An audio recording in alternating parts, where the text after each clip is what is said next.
भाइयों बहनों नमस्कार। All India anganwadi news channel में आपका स्वागत है। चैनल से जुड़ने के लिए नीचे दिख रहे रेड कलर के सब्सक्राइब बटन पर आपको सबसे पहले क्लिक करना है। फिर साइड में एक नोटिफिकेशन बेल यानी घंटी बन के आएगी, उस पर जब आप दबाएंगे तो 3 घंटी आपको दिखेंगी, जिनमें सबसे ऊपर आल वाली घंटी आप लोगों को दबा लेनी है। आंगनबाड़ी सेविका सहायिका मिनी बहनों, आज दोपहर की सच्ची खबरों में आप सभी का स्वागत है। भाइयों बहनों, क्या आपने सुना है कि कभी आंगनबाड़ी बहनें, अध्यापक, लेखपाल, रोजगार सेवक, पंचायत सहायक, ऐसे बहुत से लोग कोटेदार हो गए, क्षेत्रीय अन्य जो लोग हो गए, तो क्या ये सब कभी भूसा ढोते हुए नजर आपको आएंगे? जी हां, आपने सही सुना है, मैं भूसे की बात कर रहा हूं जिसको जानवर खाते हैं। तो यहां पर अब आप लोगों को ये सब भी देखते हुए मिल जाएंगे। अगर कहीं पर कोई ये सब मिल जाए भूसा दान यात्रा में, तो अचरज नहीं होना चाहिए आपको, क्योंकि ऊपर से ऐसे ऑर्डर आए हैं मुख्य विकास अधिकारी जालौन स्थान उरई से। एक ये लेटर जारी हुआ है 11 मई 2022 को, जिसमें कहा जा रहा है कार्यालय से, मुख्य विकास अधिकारी जालौन उरई से, कि यहां पर कार्यालय से आदेश है अपर मुख्य सचिव उत्तर प्रदेश शासन पशुधन विभाग 2 के शासनादेश संख्या दी है 674 और 4/5/2022 के क्रम में जिलाधिकारी महोदय जालौन स्थान उरई के द्वारा जनपद की ग्राम पंचायतों में स्थायी और अस्थायी गौ जो आश्रय स्थल हैं, उनमें संरक्षित गौ वंशों के भरण पोषण के लिए 13/5/2022 को, अभी जो 13 तारीख हो गई है, अभी 13 तारीख से भूसा दान यात्रा सचिव ग्राम पंचायत द्वार अपनी तैनाती वाली बड़ी ग्राम पंचायत में क्षेत्रीय माननीय जनप्रतिनिधियों जैसे कि माननीय विधायकगण हो गए, ब्लॉक प्रमुख हो गए आदि लोग एवं खंड स्तरीय जो अधिकारी हैं, इनसे समन्वय स्थापित करके उनकी उपस्थिति में विविधवत रूप से कार्यक्रम का बैनर बनवा करके निकाले जाने एवं दान किए गए भूसे का एकत्रीकरण करके भूसा बैंक में संग्रहित किए जाने के निर्देश दिए गए हैं। अभी आपने आंगनबाड़ी वर्कर बहनों का नाम नहीं सुना, लेकिन धैर्य रखिएगा, आंगनबाड़ी वर्कर बहनों को भी, आशा बहुओं को भी इन सब कामों में लगाया जाएगा। अभी आपको बताते हैं आगे इस लेटर में क्या लिखा। उपरोक्त के क्रम में दिनांक 13/5/2022 को भूसा दान यात्रा में संलग्न सूची के अनुसार सचिव, प्रधान व ग्राम पंचायत अपनी ग्राम पंचायत में स्वयं की उपस्थिति में, उसके साथ साथ माननीय जनप्रतिनिधि एवं जनपद और खंड स्तर अधिकारी एवं अवशेष ग्राम पंचायतों में ग्राम प्रधान, पंचायत सहायक, रोजगार सेवक, लेखपाल, अध्यापक, आंगनबाड़ी, आशा बहु, कोटेदार, क्षेत्रीय पशु चिकित्सक, ग्राम के समस्त व्यक्ति के साथ में सहभागिता सुनिश्चित करेंगे और यात्रा के दौरान भूसा दान दाताओं से संपर्क स्थापित करके न्यूनतम 20 कुंटल भूसा और अधिकतम 100 कुंटल भूसा का जो है एकत्रीकरण करा करके ग्राम पंचायत के भूसा भंडारण गृह भूसा बैंक में संग्रहित कराया जाएगा। तो अब यहां पर हमारे जो है जो अधिकारी गण हैं वो भूसा दान यात्रा निकाल रहे हैं। 13/5/22 से ये निकल चुकी है। अब आने वाले समय में अब इनमें भंडारण होगा, भूसा भरा जाएगा। अब देखिए इसमें लिखा है खंड विकास अधिकारी अपने विकास खंड के अंतर्गत समस्त ग्राम पंचायतों में आयोजित उक्त गतिविधियों की फोटोग्राफ और वीडियो क्लिप संकलित करेंगे और सूचना ग्राम पंचायत से प्राप्त करके मुख्य पशु चिकित्सा अधिकारी जालौन स्थान उरई को उपलब्ध कराएंगे।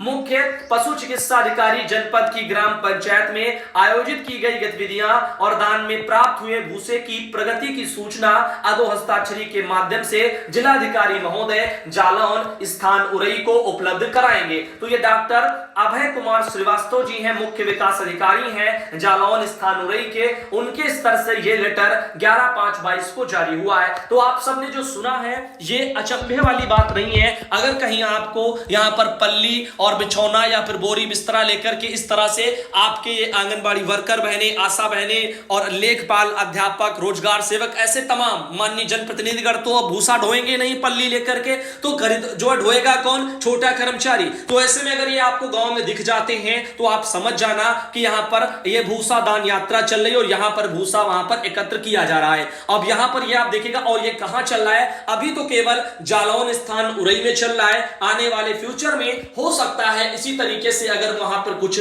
बदलाव दिखेगा तो आने वाले वक्त में धीरे धीरे और भी जगह ये चीजें लागू हो सकती हैं। जो होगा कल होगा, जब होगा वो बताया जाएगा। अभी जहां हो रहा है वहां का आपने सरकारी आदेश के साथ में देखा है। निर्मला बहन आती हैं जालौन वगैरह से, उन्होंने अपने ही वहां से ये एक जानकारी भेजी है जो बहन के वहां पर ये सब चल रहा है। साथ ही बात करते हैं, आगे ले चलते हैं। आपको बताना चाहेंगे खबर इन दिनों और जो वायरल हो रही है, बताया जा रहा है कि हाईवे पर अगर आप ढाबा खोलेंगे तो आप लोगों को 20% सब्सिडी दी जाएगी। तो भैया अगर आपके पास पैसा है ढाबा खोलने के लिए तो खोल लीजिएगा, 20% सब्सिडी जो है आपको गवर्नमेंट दे देगी। सरकार राजमार्गों पर ढाबा खोलने वालों की मदद करेगी, ऐसा आर्टिकल जो है छपा हुआ है। शिखा श्रीवास्तव नाम से है, इन्हीं का आर्टिकल है और इसमें कहा जा रहा है कि 10 लाख रुपए का न्यूनतम निवेश करना होगा।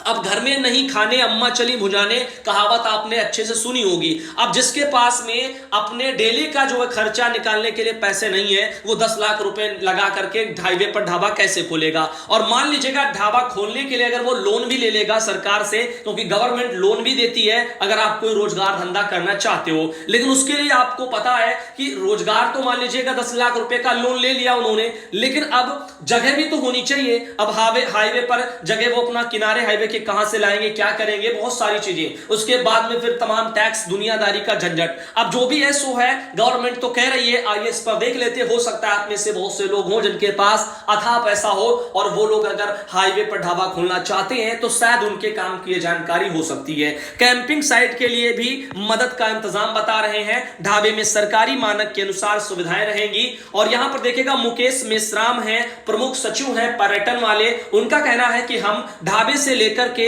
रोमांचक सुविधाएं जुटाने वालों को मदद दे रहे हैं। सब्सिडी देने से न केवल अच्छी सुविधाएं जुड़ेंगी बल्कि प्रदेश में पर्यटन भी बढ़ेगा। तो ये 20% का सब्सिडी आप समझ लीजिएगा आप लोगों को मिल जाएगा। बताया जा रहा है सड़क किनारे आधुनिक सुख सुविधाओं वाला ढाबा खोलना हो तो सरकार मदद के लिए तैयार है। सरकार ने किनारे जहां पर कहना है कि खुलने वाले जो ढाबे हैं हाईवे के, उनमें सब्सिडी देने का निर्णय लिया है। निवेश की राशि का 20% सब्सिडी सरकार यहां पर दे देगी। तो आप यहां पर अंदाजा इन चीजों का लगा सकती हैं। साथ ही साथ इसके लिए राष्ट्रीय राजमार्ग या राज्य राजमार्ग या फिर जिले की प्रमुख सड़कों या सड़कों से 100 मीटर के दायरे में खुलने वाले ढाबों को यहां पर मदद मिलेगी। अब भैया सड़क के 100 मीटर के दायरे में अब जो ढाबा खोलेगा उसको जमीन भी तो चाहिए, और जमीन हाईवे या सड़कों के किनारे के रेट क्या होते हैं ये बताने की हमें आवश्यकता नहीं है, आप सब भाई बहन खुद ही जानते हैं। अब इनके लिए न्यूनतम 10 लाख रुपए का निवेश करना होगा और अधिकतम सब्सिडी सीमा 20 लाख रुपए है। इसके लिए पर्यटन नीति यहां पर इनका कहना है कि 2018 में संशोधन करते हुए व्यवस्था की गई है। तो इनका यह भी कहना है कि जो अधिकतम सब्सिडी सीमा है वो 20 लाख यहां पर बताई जा रही है। तो निवेश आप जितना भी करेंगे लेकिन सब्सिडी आपको अधिकतम 20 लाख की बताई जा रही है कि मिलेगी। वहीं पर इस ढाबे में सरकारी अब ये मत समझना कि 10 लाख आपने निवेश किया तो आप लोगों को 20 लाख सब्सिडी मिल जाएगी। अरे जब निवेश 10 लाख से आपका ज्यादा होगा तब न्यूनतम सीमा आपकी निवेश की यहां पर 10 लाख रखी गई है, जो कम से कम 10 लाख में ढाबा खोलेंगे। और बाकी तो आपके पास करोड़ों अरबों में है, तो करोड़ों अरबों लगा करके आप 5 स्टार खोलना चाहो तो वो भी खोल सकते हो, लेकिन सब्सिडी आपको 20 लाख ही मिलेगी, ऐसा इस खबर के मुताबिक मैं कह रहा हूं। बाकी कोई गवर्नमेंट आदेश नहीं है। इस ढाबे में सरकारी मानकों के मुताबिक सुविधाएं जुटानी होंगी। मसलन 500 वर्ग मीटर में जन सुविधाओं को स्थापित करना होगा। इसमें कार है, पर्यटक कोच है या बस की पार्किंग की व्यवस्था भी होनी चाहिए। अब आप सोच सकते हो कि ढाबा खोलना एक यहां पर आपको आसान लग रहा होगा। अब ढाबा खोलने के लिए वहां पर भैया अगर गाड़ी वाले रुकेंगे तो उनकी गाड़ियों का भी तो जो है यहां पर एक पार्किंग टाइप से बनना चाहिए, तो वो भी तो जगह होनी चाहिए। अब कुल मिलाकर के आपके दिमाग की बल्तियां जलना शुरू हो गई होंगी कि जगह कितनी ज्यादा चाहिए होगी। इतना आसान नहीं सड़क किनारे ढाबा खोलना। ये बस छापने वाले अखबार वाले अच्छा अच्छा छाप देते ताकि जो भी सुने उसका मन एक बार इन चीजों की ओर बढ़े। हाईवे पर ढाबा खोलने से मिलेगी 20% सब्सिडी। अब ये नहीं वो ध्यान देंगे, ये नहीं बताएंगे कि आपको हाईवे पर ढाबा खोलना है, जो मानक है उनको भी देखना है, और मान लीजिएगा वहां पर ढाबा खोला तो गाड़ियां भी रुकेंगी और उसका भी इंतजाम आपको स्टैंड के रूप में आपका करना है पार्किंग के लिए। अब ये तो करने के लिए लंबी खासी आपके पास जो जमीन होनी चाहिए बेगों में। अब आप सोचेगा इतना आप कहां से लाओगे, जिसके पास नहीं है वो खोलने के सपने ही छोड़ दे। यहां पर देखिएगा कैरामन और कैंपिंग साइट के लिए भी यहां पर मदद है। प्रदेश में पर्यटन को रोमांचकारी बनाने के लिए भी नीति संशोधित की गई है। अब सरकार कैरामन यानी पर्यटन के लिए विशेष तौर पर विकसित एक वाहन है, उसके लिए भी सरकार 20% अधिकतम 20 लाख रुपए की सरकारी मदद देगी। इसमें 2 लोगों के लिए सोफा बिस्तर समेत toilet, kitchen, TV, microwave, hand shower और यहां पर जीपीएस समेत अन्य पर्यटक सुविधाएं भी होनी चाहिए। अब आप देखिए कितना यहां पर आगे जो है यहां पर हाईटेक करने के लिए चीजों को बताया जा रहा है, और ये कर वही पाएगा जिसके पास एक बेहतर सा जो है प्लान होगा, पैसों से भी मजबूत होगा और करोड़ों में जो खेलना होगा। अब समझना, बाकी ये आप हजार और लाख सैकड़ों वालों जिनका खर्चा नहीं चलता है वो ऐसे सपने बेचारे कैसे देखेंगे। 20 व्यक्तियों के लिए टेंट आवास क्षमता के लिए भी मदद यहां पर दी जाएगी। 200 वर्ग मीटर से सभी टेंटों में अटैच टॉयलेट अनिवार्य है। 200 वर्ग मीटर में मनोरंजन, विश्राम लॉकर, बिजली पानी के साथ अन्य सुविधाएं होनी चाहिए। न्यूनतम 20 लाख की योजना में 25% यहां पर सब्सिडी दी जाएगी। अब जो भी है फ्यूचर में जो होगा सो होगा। खैर ये चीजें गवर्नमेंट अपने ट्विटर हैंडल से ज्यादातर ट्वीट कर रही है। वहीं पर आगे आप सब भाई बहनों को एक बात से और जो है परिचित कराना चाहूंगा। एक ये भी खबर है, श्रेणी 1 जो है इसके अंतर्गत जन्म के बाद पात्र जो बालिकाएं हैं उनके आवेदन के अतिरिक्त यहां पर अभिलेख टाइप का कुछ दिया है। वैसे ये जो भी बहन है जिन्होंने भेजा है, सुनीता देव बहन आती है जौनपुर से, अगर आपने ये पूरा लेटर भेजा होता तो मैटर समझ में आता, क्योंकि किसका लेटर है, कहां गया है, किसने किसको भेजा है, कब भेजा है और साथ ही विषय इस लेटर का क्या है वो यहां पर इस लेटर में नहीं है। आपने बीच के 1-2 पेज उठाए हैं और यहां पर हमको फॉरवर्ड कर दिए। अब इसमें देखिएगा लिखा है कि इस श्रेणी के अंतर्गत नवजात बालिकाएं जिनका जन्म 1/4/2019 या उसके पश्चात हुआ हो उनको लाभान्वित किया जाएगा, तथा आवेदन बालिका की जन्म तिथि यहां पर जो है 6 माह के भीतर किया जाना चाहिए। तो 6 माह की जो जन्मी बालिका है उसके पहले की यानी अभी की 6 माह ना हुआ उसके पहले की अंदर की कह सकते हैं, तो उनका यहां पर करना है। आवेदन पत्र के साथ बालिका का उत्तर प्रदेश का जन्म प्रमाण पत्र जो कि ग्राम पंचायत, नगर पालिका, नगर निगम के रजिस्ट्रार द्वारा यहां पर जारी किया गया हो संलग्न अपलोड भी करना यह अनिवार्य होगा।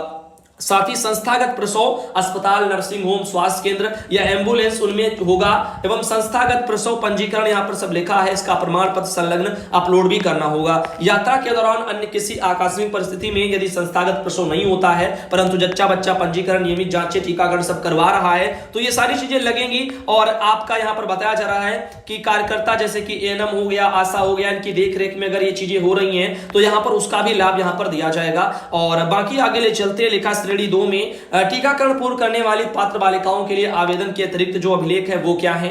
बालिका को 1 वर्ष के अंदर लगने वाले सभी टीके लगाए जाने अनिवार्य हैं। इस हेतु टीकाकरण एसपीसी कार्ड और इसकी छाया प्रति फोटोकॉपी लगेगी। एएनएम है, आशा इनके द्वारा सत्यापित होनी चाहिए। और इसके अलावा जो भी है यहाँ पर ये सब अपलोड करना है। टीकाकरण निजी चिकित्सक या क्लिनिक के द्वारा किया जाना चाहिए और यहाँ पर यही चीजें यहाँ पर बताई जा रही हैं। साथ ही साथ आप देख सकते हो श्रेणी 3 है, कक्षा 1 में प्रवेश पात्र वाले जो हैं बालिकाएं उनके आवेदन के लिए क्या करना है। उनमें यहां पर दिया है कि प्रार्थना पत्र किसी सरकारी अनुदानित या मान्यता प्राप्त विद्यालय में दाखिला लेने के बाद उसी वर्ष 31 जुलाई तक या विद्यालय में दाखिला की अंतिम तिथि के 45वें दिन जो भी बाद में हो उस तक जमा करना अनिवार्य होगा। और बालिका के कक्षा 1 में प्रवेश लेने संबंधी प्रमाण पत्र जो विद्यालय संस्थागत के प्रधानाचार्य द्वारा निर्धारित रूप पर जारी किया गया हो आवेदक द्वारा संलग्न अपलोड किया जाएगा। और प्रमाण पत्र में तथा आवेदन के समय यहां पर यूडाइस कोड जो होता है विद्यालय का कोड उसका उल्लेख करना होगा। साथ ही अनुदानित एवं मान्यता प्राप्त विद्यालय की स्थिति में खंड शिक्षा अधिकारी द्वारा इसका सत्यापन भी अनिवार्य रूप से किया जाएगा। साथ ही साथ इसमें और भी चीजें लिखी हैं, मानक आय हैं, आप देख सकते हो कि परिवार की वार्षिक आय के संबंध में भी स्वतः ही सत्यापन होगा। और साथ ही इस तरह से बालिका का नवीनतम फोटो आवेदन के साथ में लगाया जाएगा। और इसी तरीके से चीजें यहां पर दी गई हैं।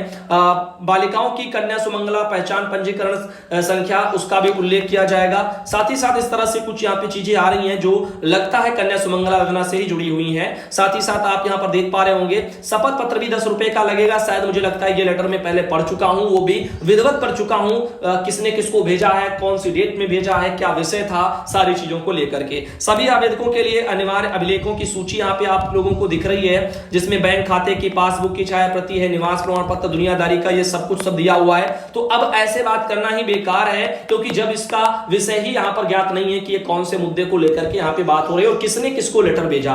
तो कोई भी बहनें हैं अगर कुछ भेजती हैं तो प्लीज ऐसे आधा अधूरा ना भेजें, जब भी भेजें तो लेटर को पूरा भेजें। तो यहां पर इन चीजों का ध्यान रखें ताकि चीजें क्लियर हो, कौन सा मैटर है और क्या है, किसने किसको भेजा, कब भेजा, डेट वेट भी सारी चीजें यहां पर, ताकि स्पष्टता बनी रहे। तो उम्मीद करते हैं आज का ये वीडियो आप सब भाई बहनों को दोपहर का पसंद आया होगा।